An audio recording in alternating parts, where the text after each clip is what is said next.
কিভাবে আনন্দ দিয়ে ভিডিও করতে হয়, উল্লাস করে ভিডিও করতে হয় সেইগুলো আমার জানা নেই। আমি যখন এই দ্বীপে আছি, দ্বীপে অসংখ্য গরু, মহিষ দেখে আপনাদের সঙ্গে শুধু গরু, মহিষের অবস্থানগুলো তুলে ধরলাম। যে কেনই বা ঘন্টার পর ঘন্টা যেখানে তাদের খাদ্য নেই, চর অর্থাৎ বালুর মধ্যে দাঁড়িয়ে আছেন, ঘুমিয়ে আছেন। একদম শিশু মহিষ দেখেছি, শিশু গবাদি পশু দেখেছি। কিন্তু কোনো দেখছি না, এগুলোর মালিক দেখছি না, রাখাল দেখছি না। অসাধারণ। এটা হলো নিঝুম দ্বীপ। নিঝুম দ্বীপ অর্থাৎ ওই পাশটা হলো নিঝুম দ্বীপ, আর ওই পাশটা হলো কবিরাজ দ্বীপ। আর এই নিঝুম দ্বীপ এবং কবিরাজ দ্বীপের এই অংশটুকুতে একটা বিশাল চর ভেসে উঠেছে। নিশ্চিত কিছুদিন পরে ওইরকম দ্বীপের মতনই এই চরে মহান সৃষ্টিকর্তার কারিশমায় গাছ হবে, ফুল গাছ হবে, অসংখ্য গাছে সবুজ হয়ে উঠবে এখানে। এখানে হরিণ আসবে, বিভিন্ন প্রাণী আসবে। অসাধারণ! আমি আপনাদেরকে বিশাল সমুদ্র দেখাচ্ছি। আমি জানি এখন অবধি যারা এই ভিডিও দেখছেন নিশ্চয়ই ভালো লাগবে।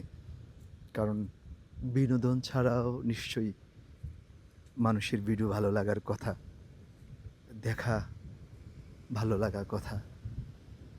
কি অসাধারণ শব্দগুলো দেখেন! আবারও বলি যে নোয়াখালীর হাতিয়া উপজেলার থেকে নিঝুম দ্বীপ এলাকা এটা।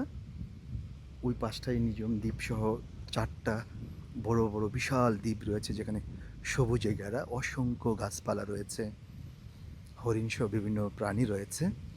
আর এই অংশটুকুতে বিশাল একটা চর ভেসে উঠেছে। চরটা এত বড়, চোখ দিয়ে এপার ওপার দেখা যায় না। আর এই পাশটা হলো বঙ্গোপসাগর। আমি এই মুহূর্তে, ও আল্লাহ, কেউ নেই চারপাশে। যিনি আমার ভিডিও করছেন তিনি নিরাপত্তা বাহিনীর একজন সদস্য, আইন প্রয়োগকারী সংস্থার একজন সদস্য, অসাধারণ মানুষ, অসাধারণ। সেই সদস্য এবং আইন প্রয়োগকারী সংস্থার ঊর্ধ্বতন কর্মকর্তাদের প্রতি অনেক অনেক শুভেচ্ছা জানাচ্ছি। বন্ধুরা, আপনারা আওয়াজটা শুনুন, হৃদয় জুড়িয়ে যাবে। বিশাল এই জায়গায় আমি প্রচণ্ড ভীতু মানুষ। অল্পতে আমি শুধু ভয় পাই না, বাচ্চার মতন কান্নাকান্নি করি। কিন্তু এই জায়গায় কেউ নেই। দু চোখ যেদিকে যাচ্ছে কোনো মানুষ নেই।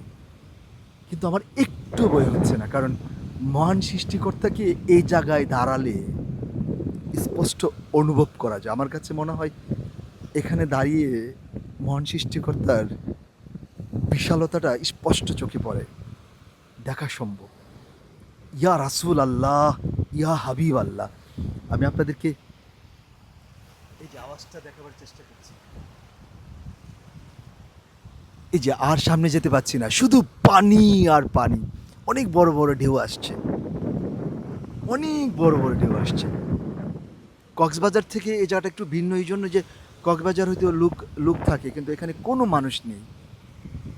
এক কথায় অসাধারণ। আওয়াজটা কি যে ভালো লাগছে! আমার কাছে মনে হচ্ছে আমি সারা রাত এখানে দাঁড়ায় থাকতে পারবো। সারা রাত দাঁড়িয়ে মহান সৃষ্টিকর্তার বিশালতা উপভোগ করতে পারবো। এখানে সারা রাত দাঁড়িয়ে মহান সৃষ্টিকর্তার প্রতি আমি কৃতজ্ঞতা প্রকাশ করতে পারবো। এখানে সারা রাত দাঁড়িয়ে মহান সৃষ্টিকর্তার কাছে শুকরিয়া আদায় করতে পারবো।